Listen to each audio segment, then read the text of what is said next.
Roger Baxter. He's a senior executive at the Chamber of Mines of South Africa. Very good morning to you, Mr. Baxter. Solani, good morning to you. Hi, thanks indeed. Well, are you celebrating as the Chamber of Mines or not? Not at all. Obviously, we still have a price increase of between 8 and 10% because, we don't know yet what the industrial tariff will rise by. At the moment, the average increase is going to be 8%, but the industrial customers tend to be charged a little bit more, and then obviously households get charged a little bit less. So if we assume that we're looking at a 9 or 10% increase, that's a very big increase in this environment where we have half of the platinum mining sector and 30% of the gold mining sector actually loss-making at current prices. These are challenging times, and so extra, even if it's an 8% or 10% increase in costs, it obviously is going to feed through into just for the gold and platinum sector, an extra 800 to R1 billion extra in costs just on the electricity front. And that is surely likely to affect the investments that the Minister of Finance was talking about in Parliament and some companies wanting to come through here, because electricity has always been a bit of a sweetener in this economy. I think the biggest issue obviously has been that we faced the electricity price has gone up by over 3 times in the last 5 years. And what Eskom were proposing in their pricing application is that the price should go up by another double.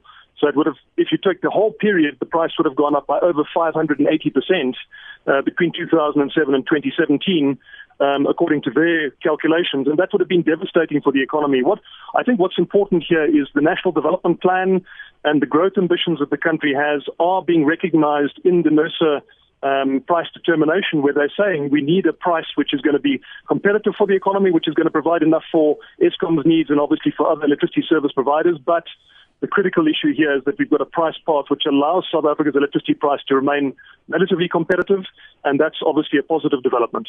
But the argument again is going to be that the big industrial users have always had some advantage in as far as the price is concerned. They've always had some discounts from Eskom.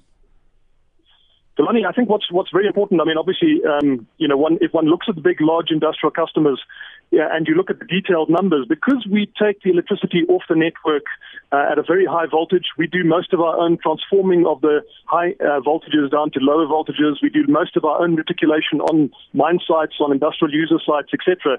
And because we use electricity, which is what is defined as base load, because Eskom has a fleet where there's different costs, we use base load electricity, not the peak-lopping stuff.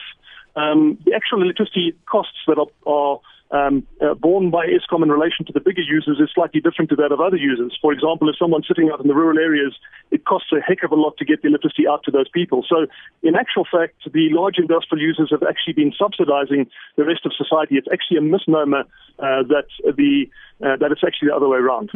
Well, Eskom is again going to argue that really we need to invest in electricity production in the future, electricity generation. We need this money. There's absolutely nothing we can do. What do you say to that?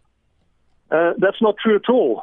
In fact, what was happening is that Eskom in this pricing application had actually 65% of the increase in the price was attributable to return on capital and to depreciation, which is primary energy was only 12% of the increase, whereas this return on capital and depreciation was 65% of the increase. And so, our view is that Eskom would solely driving at a standalone investment grade rating, which is inappropriate in this current environment where we have 100% ownership by the state, and the dividend that we get out of Eskom is not just about having a standalone investment grade Eskom, it's also about having a competitive electricity price. So our perspective is that government need to come to the party in terms of providing further guarantees to Eskom to allow the debt to be amortized over a longer period, and I think government will step up to the plate.